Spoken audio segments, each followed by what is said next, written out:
रामपुर के विकास के लिए आकाश सक्सेना की भागम भाग। पहले योगी से मुलाकात, अब मोदी से मुलाकात। पीएम से मिलते ही आकाश सक्सेना ने कह दी बड़ी बात। भगवान आ जाते ही रामपुर को मिलने लगी एक के बाद एक सौगात।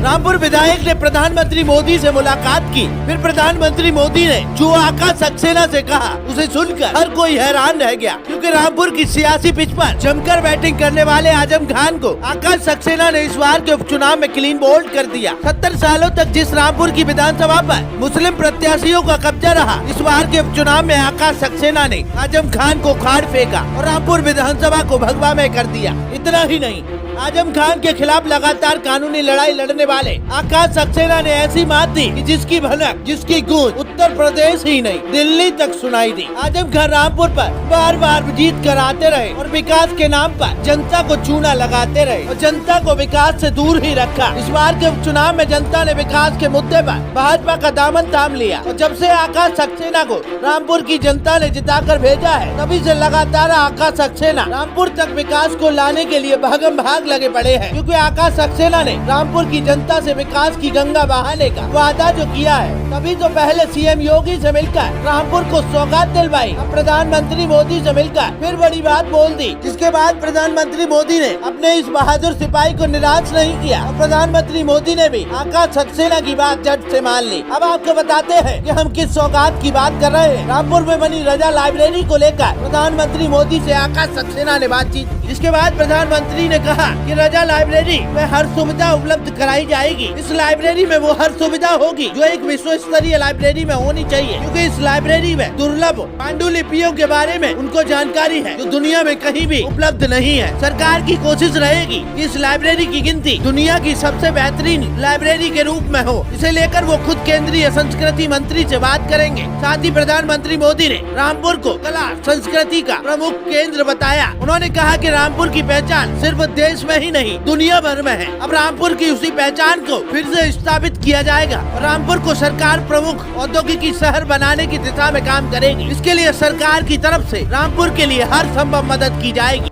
सबसे पहले जो मैंने जिस मुद्दे पर यहाँ का चुनाव जो लड़ा था, वो रामपुर में बेरोजगारी और औद्योगिक विकास, हम उसी को लेके आगे बढ़ेंगे और रामपुर को वापस उद्योग नगरी बनाने की कोशिश। तो सुना आपने, जिस विकास से रामपुर 70 सालों तक दूर रहा, अब वही विकास भगवा में होने के बाद फिर से रामपुर तक आएगा और रामपुर को फिर से चमकाएगा, क्योंकि अब इसमें सीएम योगी के साथ साथ प्रधानमंत्री मोदी भी साथ में आ गए हैं। क्योंकि उत्तर प्रदेश में डबल इंजन की सरकार है, जिसके शासन में विकास भी डबल गति से होता है। अब वही गति रामपुर के विकास में भी नजर आएगी, क्योंकि आज से पहले 70 सालों तक रामपुर पर किसी न किसी मुस्लिम प्रत्याशी का ही कब्जा रहा है। पहली बार इतिहास में ऐसा हुआ जब वहाँ भगवा का राज हो गया और एक हिंदू प्रत्याशी ने जीत दर्ज की।